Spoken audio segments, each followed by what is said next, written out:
एक अच्छा तैराक सिर्फ एक खिलाड़ी नहीं होता, वो एक जीवन रक्षक होता है।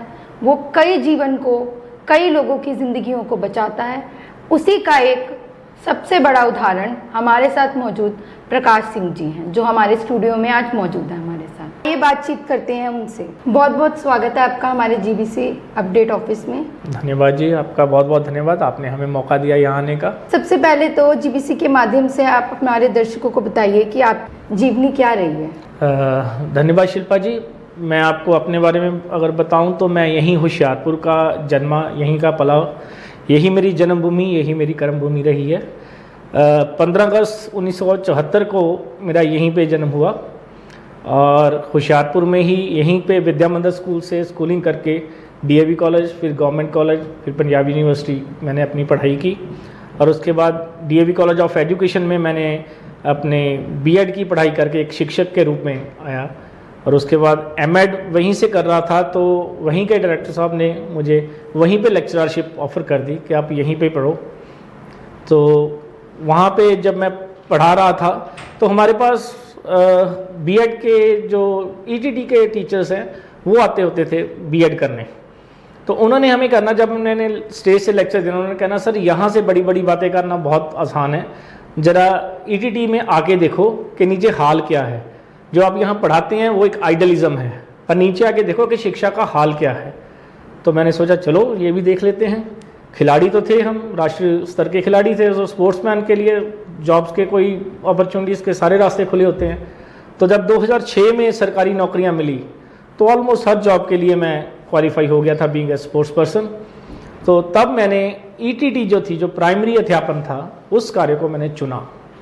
तो तब से अब तक मैं अलग अलग जगहों पे कार्यरत रहा हूँ और इस वक्त मैं सरकारी प्राइमरी स्कूल बागपुर में बतौर अध्यापक कार्यरत हूँ। आप हमारे युवाओं को खेलने के लिए क्या प्रेरणा देंगे, कैसे? मैम, युवाओं को खेलने के लिए मैं ये कहूँगा, मैं शिक्षक के साथ साथ मैं थोड़ा बहुत सोशल वर्क में भी जाता हूँ और हर जगह जहाँ भी मुझे अपॉर्चुनिटी मिलती है मैं आप सबको यही बात बताता हूँ कि नशों से दूर रहना है तो खेल सबसे बड़ा ज़रिया है।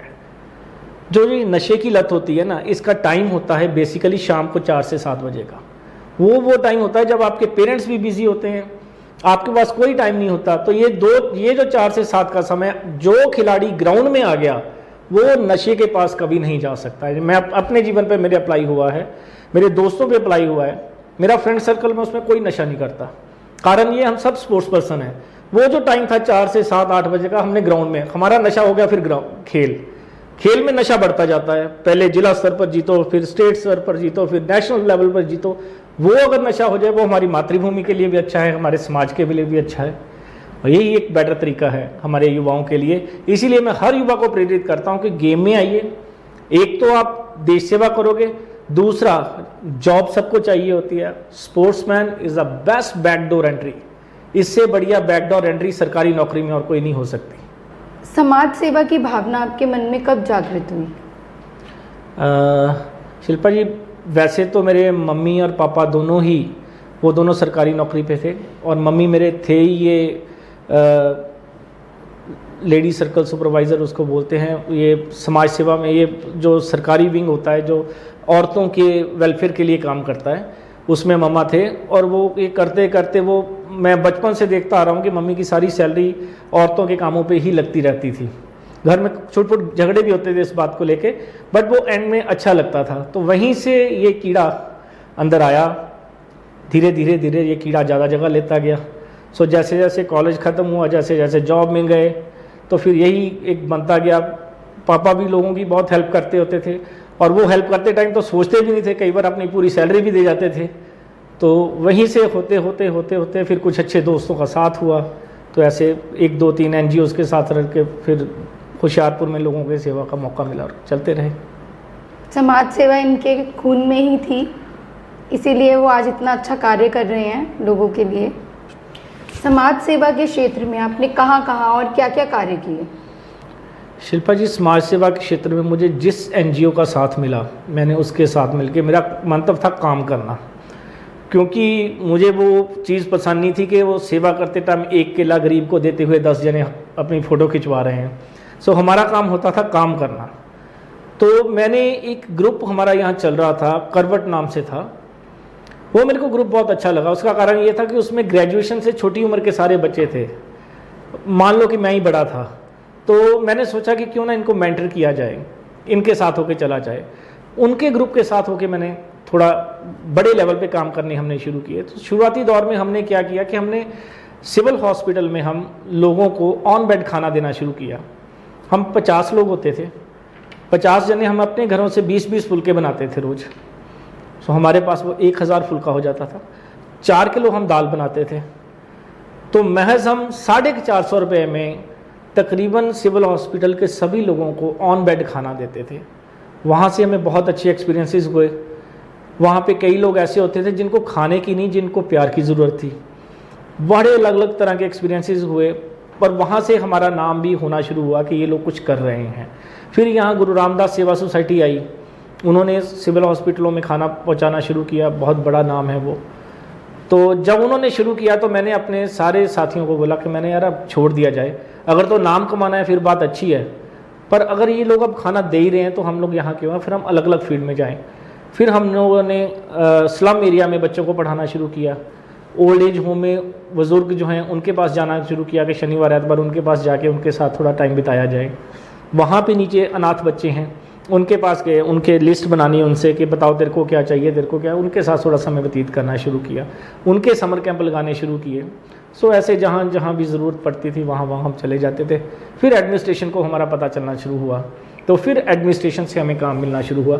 जब कहीं भी प्रॉब्लम आनी तो एडमिनिस्ट्रेशन से हमें फ़ोन आ जाना कि यहाँ ये विपत्ति आ गई है, तो आप लोग हमारा क्या साथ कर सकते हो। तो ऐसे धीरे धीरे हमारा ग्रुप ये बड़ा होता गया।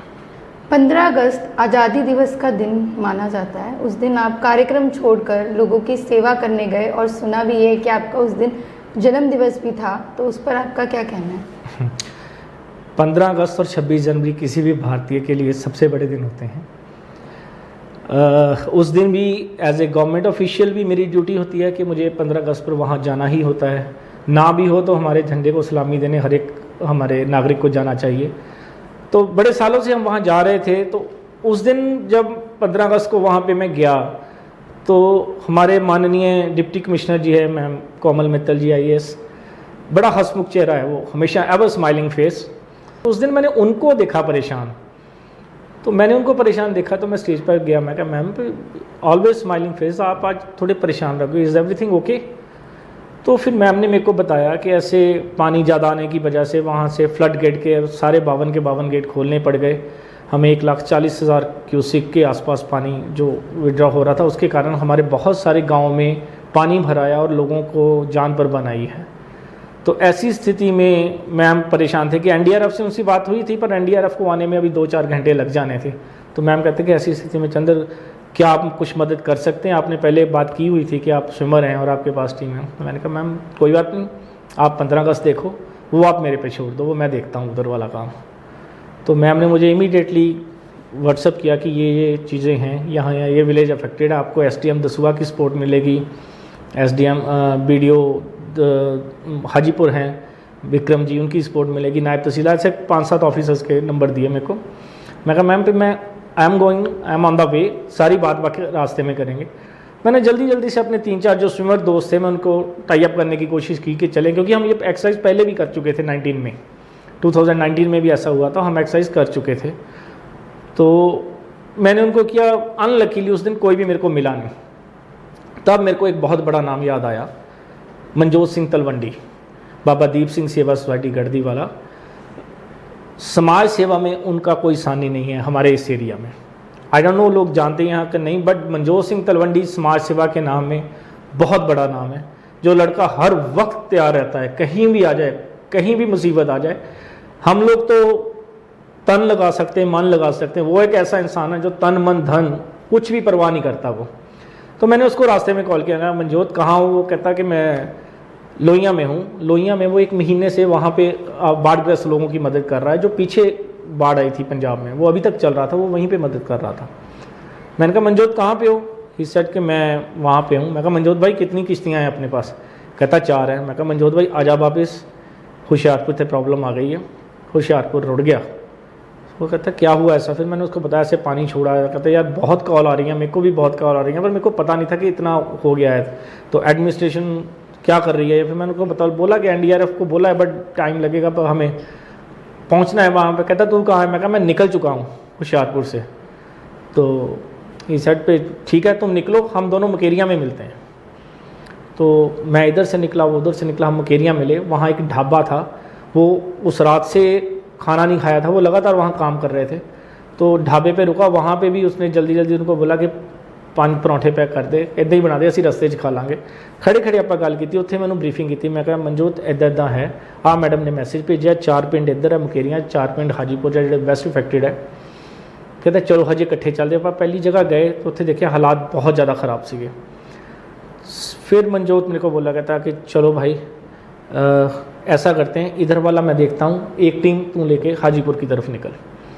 तो फिर मनजोत ने मुकेरिया वाला देखा, मैंने हाजीपुर वाला देखा। बेला सरहाना वहाँ के उस आसपास का जो 14 किलोमीटर का एरिया था, वो मैंने उधर उसकी टीम के साथ होके काम किया। इधर मनजोत ने अपनी दूसरी बी टीम के साथ मिलकर इधर काम किया। तो हमने एनडीआरएफ के आने तक तकरीबन उस दिन तक हम ऑथेंटिकेटेड फिगर जो थी कि 2400 लोगों को हम रेस्क्यू कर चुके थे। हाँ, इस दौरान बहुत से चैलेंजेस फेस करने पड़े हों, आप हमारे लोगों को क्या बताना चाहेंगे? जैसे बहुत से परिवार, बहुत सारी चीज़ें आपने मतलब बहुत से इश्यूज आए होंगे। मैम देखिए, जब बाढ़ आती है ना, तो बाहर बैठ के ये बात करना कि पानी आ गया और रेस्क्यू करना है, वो एक बिल्कुल डिफरेंट चीज़ होती है। जब आप पानी में उतरते हो ना, तो ये तैराकी वराकी, स्विमिंग वगैरह ये सब साइड पे रह जाती है, क्योंकि सामने जब इतनी स्पीड पे पानी आ रहा होता है ना, ये नहीं पता होता कि उसके साथ आ क्या रहा है और वो पानी कहाँ कैसा बिहेव करेगा। सो वहाँ पे जाना, वो हर एक गांव में हर एक जगह पे अलग एक एक्सपीरियंस होता है। खड़े पानी में किश्ती चलाना अलग चीज़ होता है, पानी की धारा के साथ किश्ती चलाना अलग चीज़ होता है, पानी की धारा के अगेंस्ट किश्ती चलाना अलग चीज़ होता है। So the whole thing is कि अलग अलग जगह अलग अलग हालात थे। जैसे गांव में पानी घुस गया है तो वो तो वाटर लेवल राइज से है, उसमें तो किश्ती चला के आप वहाँ से लोगों को रेस्क्यू करना है। बट जब आप दरिया के उस तरफ से लोगों को ला रहे हो, ऊपर से 1,40,000 क्यूसिक पानी ऐसे छोड़ा जा रहा है, वो भी डैम से 4 किलोमीटर आगे, वो हमारे लिए सबसे बड़ा चैलेंज था। लोगों को रेस्क्यू कराने के अलावा जो बड़ा चैलेंज हम लोगों ने वहाँ फेस किया, वो चैलेंज था गुरु ग्रंथ साहब जी के 4 स्वरूप थे जो वहाँ गुरुद्वारा साहब में थे, और गुरुद्वारा साहब में पानी ऊपर जा रहा था। उनको मर्यादा पूर्वक लाना और ऐसे उछलते हुए पानी में मर्यादा का भी पूर्ण ध्यान रखना, लोगों की भावनाओं का भी ध्यान रखना, और सब देखते हुए महाराज के वो 4 स्वरूप लाना, मेरे ख्याल में वो हमारा सबसे चैलेंजिंग रहा। क्योंकि लोगों को तो आप ऐसे पकड़ के बिठा सकते हो, कर सकते हो, गुरु महाराज जी का स्वरूप का पूर्ण आदर रखते हुए उसको लाना जो था, वो हमारा सबसे चैलेंजिंग था, जो बाबा दीप सिंह सेवा सोसाइटी के सारे ही वॉलंटियर्स ने बखूबी निभाया। उसमें हमने एक तो गुरसिख लड़कों को भेजा, वहाँ जो गुरसिख थे पूर्ण मर्यादा के साथ उनको भेजा, साजो सामान के साथ भेजा, और पूर्ण मर्यादा के साथ पाठ करते हुए ही उनको, ये भी भगवान जी की कृपा रही कि हमारी बोटों में जरा सा भी पानी नहीं गया, हम पूर्ण मर्यादा से वो महाराज के स्वरूप गाड़ियों में रख के गुरुद्वारा साहब में वहाँ पहुँचा सके। ये जो बाढ़ आई है, इसमें एडमिनिस्ट्रेशन और एनजीओ का क्या योगदान रहा? मैम एडमिनिस्ट्रेशन की यहाँ तक बात करें तो एडमिनिस्ट्रेशन में हमारी खुशकिस्मती थी कि हमारे पास वहाँ कोमल मित्तल जी जैसे सूझवान ऑफिसर अवेलेबल थे। उन्होंने इतनी स्टीक इसकी प्रेपरेशन की इतने थोड़े समय में। उधर 15 अगस्त का कार्यक्रम भी चल रहा था, वहाँ पे हमारे स्पीकर साहब आए हुए थे, सिद्धमा साहब। तो सिद्धमा साहब स्पीकर बहुत बड़ी हस्ती होते हैं, उनको हैंडल करते करते साथ साथ मैम पीछे सारा रेस्क्यू वर्क भी देख रहे थे। उन्होंने इतनी स्ट्रिक वहाँ पे की कि जितने भी हमारे पॉइंट्स थे, जो 8-10 पॉइंट थे, सभी पे उन्होंने एक ब्लॉक डेवलपमेंट ऑफिसर, एक तहसीलदार, एक नायब तहसीलदार, एक ड्रेनेज का ऑफिसर, मतलब जितने भी बड़े ऑफिसर्स को सभी को ड्यूटी डिप्लॉयड करके उस एरिया में भेजा कि एडमिनिस्ट्रेशन वहाँ पे हो।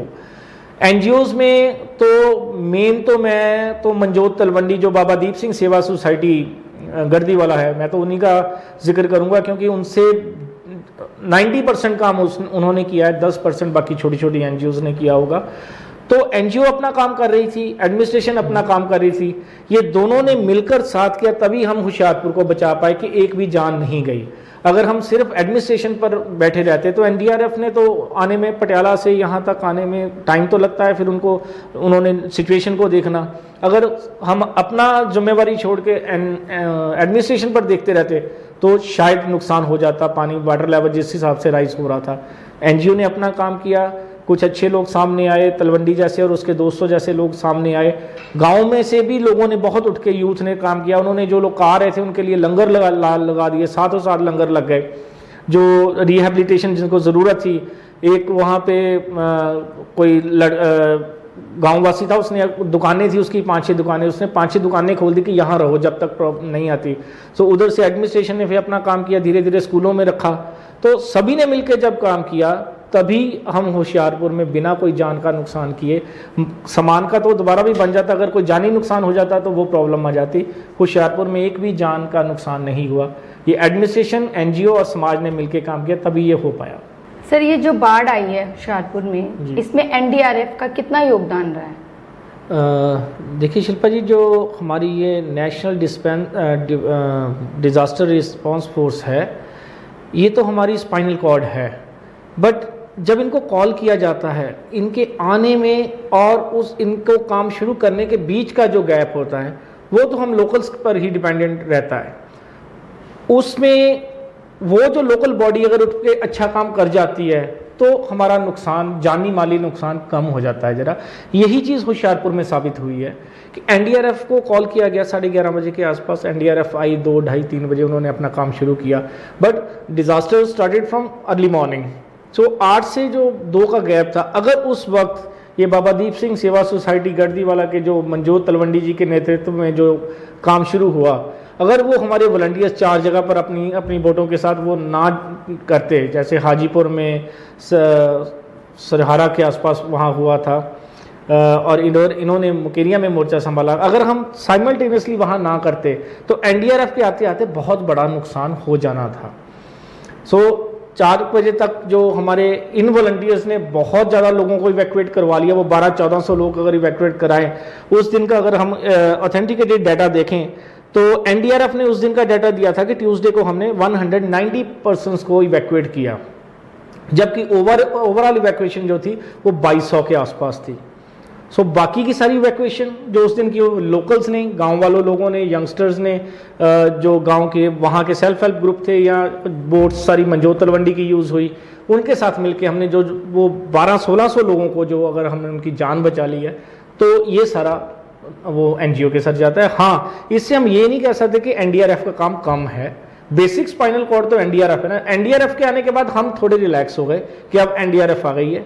अब ये था कि कॉल्स जो आ रही थी वो एक साइंटिफिक सिस्टम हो गया था। कॉल आ रही है, उनके पास बहुत सी बोट है, उनके पास बहुत सारी फोर्स है, उधर भी जाओ, उधर भी जाओ, उधर भी जाओ, हमारा काम थोड़ा आसान हो गया। सो बेसिकली एनडीआरएफ और एनजीओ दोनों ने मिलकर जो होशियारपुर में काम किया, उसके कारण हमारा जानी और माली नुकसान नहीं हो सका। अबव ऑल जो हमारे सबसे ऊपर बैठे थे, हमारे माननीय डिप्टी कमिश्नर साहब, उनका जो कुशल नेतृत्व था उसका, और एसडीएम दसूआ जो थे उनका जो नेतृत्व था, वो इस सारे में बहुत मेजर रोल प्ले किया उस सारी चीज़ में। और अगर कंपेयर किया जाए एनडीआरएफ और एनजीओ में, तो किसका रोल कितना था और किसका रोल ज़्यादा था इसमें? मैम, कंपैरिजन इन दोनों का आपस में हो ही नहीं सकता। NDRF they are professionally train person, वो आफत प्रबंधन के लिए ही लोग बने हैं, और जो एनजीओ है वो तो हमारी ये है कि मतलब जहाँ भी आपदा आ जाए वो जा रहे हैं। जैसे मेरे अलावा, हमारे उस ग्रुप में मेरे अलावा कोई तैराक ही नहीं था। हम वो सारे डाल के, जो हमारी सेल्फ जैकेट्स थे उनको डाल के, या लाइफ सेविंग जैकेट्स डाल के काम कर रहे थे। मैं था जो फ्री था कि रस्सा पकड़ के जाना है तो वो भी जा सकता है, पर मेरे को ज़रूरत भी नहीं पड़ी ज़्यादा, कि ऐसी कोई टाइम आया नहीं हम पे। सो एनडीआरएफ वाले जो होते हैं वो प्रोफेशनली ट्रेन थे। हाँ, उसमें ये जरूर है कि एनडीआरएफ वाले बड़ा कुशलता से काम करते हैं कि उनकी बोट में अगर 4 जने बैठे हैं तो उन्होंने 4 से ज़्यादा नहीं बिठाने के, इससे ज़्यादा नहीं बिठाया जाता। हम तो 12-12, 14-14 को बिठा के ला रहे थे कि कोई और जैकेटें डाली हुई हैं, बाकी देख लेंगे, कर लेंगे, क्योंकि उस वक्त दिमाग में वही फौजियों वाला था जो बॉर्डर पर होता है ना, फौजी के दिमाग में कि बस घुस जाओ और मार डालो। उस वक्त ये था कि उनको बचा लो, बस जितने हैं उनको बचा लो जितना भी हो सकता है। एनडीआरएफ बड़ा टेक्निक से काम करता है। सो इन दोनों का कंपेयर तो नहीं किया जा सकता, बट अपनी अपनी जगह दोनों की, अगर एनडीआरएफ लेट थी, वो ना आए हुए थे समय पे, तो नुकसान बड़ा हो जाता। और अगर हम कहेंगे सिर्फ एनजीओ है, एनडीआरएफ कुछ नहीं है, तो ये तो बोला ही नहीं जा सकता। NDRF is our national body, उसका तो कोई तोड़ है ही नहीं। सो दोनों का अपनी अपनी जगह होना बहुत ज़रूरी है। कहने का मतलब दोनों एक दूसरे के बिना अधूरे हैं जी, बिल्कुल बिल्कुल। जस्ट लाइक फर्स्ट एड, कोई बड़ा एक्सीडेंट हो जाता है तो डीएमसी तक पहुंचाने से पहले हमारे जब लोकल डॉक्टर के पास है, सबसे पहले तो हम अपने लोकल डॉक्टर के पास दौड़ते हैं, वो थोड़ा बहुत फर्स्ट एड करता है। वो फर्स्ट एड का काम हमारी एनजीओज ने कर दिया, बाकी तो हमारी ट्रेन टीम आई गई, फिर उसने कहा। हाँ, ये नहीं है कि वो काम रुक गया, अभी भी एनजीओज की 4-5 किश्तियां लगी हुई हैं, एनडीआरएफ की अपनी किश्तियां चल रही हुई हैं। पहले लोगों को बचाया था, अब लोगों का सामान इधर उधर कर रहे हैं, उनके पशुओं को निकाला जा रहा है। अभी तक भी आप वीडियोस देख रहे होंगे, चल रही हैं, दोनों काम चल रहे हैं साइड बाई साइड। आप हमारे यूथ को क्या मैसेज देना चाहेंगे? यूथ को तो मैं मैम यही बोलना चाहूँगा कि आजकल की यूथ, उनकी जो नेशनलिज्म की भावना है, जो पैट्रियोटिज्म की भावना है, वो उनके मोबाइल पे 15 अगस्त और 26 जनवरी को तिरंगा लगाने पे ख़त्म हो जाती है।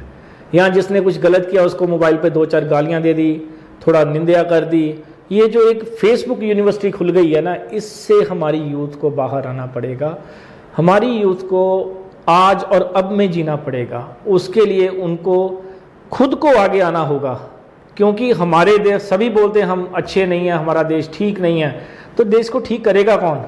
अगर हमारी यूथ ऐसे ही सारी बाहर जाती रही तो अपने देश को ठीक करने के लिए क्या हम बाहर से इंपोर्ट करें लोग? हम में से ही किसी को उठना पड़ेगा। हमें उठकर ही अपने समाज को खुद ही संभालना पड़ेगा। उसके लिए मंजोत तलवंडी जैसे जो लोग काम कर रहे हैं, उनका साथ दें। खुद आगे नहीं आ सकते, हम उनका साथ दें। मैं भी इतना पावरफुल नहीं था कि मैं खुद इतनी बड़ी ऑर्गेनाइजेशन चला सकता। सो जितना मेरे को हुआ, मंजोत भाई यहाँ तेरे को मेरी ज़रूरत है बता, मैं वहाँ पे काम करता हूँ। खाना बनाने की ज़रूरत है, मैं खाना बना दूंगा। पानी से निकालने की ज़रूरत है, मैं डाइवर हूँ, मैं पानी से निकाल दूंगा। रस्सा लेके बोट को उस तरफ जाना है, रस्सा बांधना है, मैं पानी से आर पार कर दूंगा।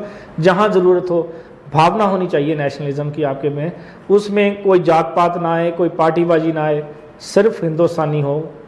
तो ऐसी भावनाओं का होना और इस चीज़ को दोबारा से एक बार फिर से उजागर करना, एक बड़ी क्रांति की अभी भी बहुत बड़ी ज़रूरत है। बहुत बहुत धन्यवाद सर आपका जीबीसी अपडेट में आने के लिए। बहुत ही महत्वपूर्ण विचार आपने रखे हमारे साथ, और समाज सेवा का जो आपने संदेश दिया है, इसी तरह आपकी बातचीत सुन के बहुत से लोग प्रेरित होंगे। धन्यवाद। Thank you.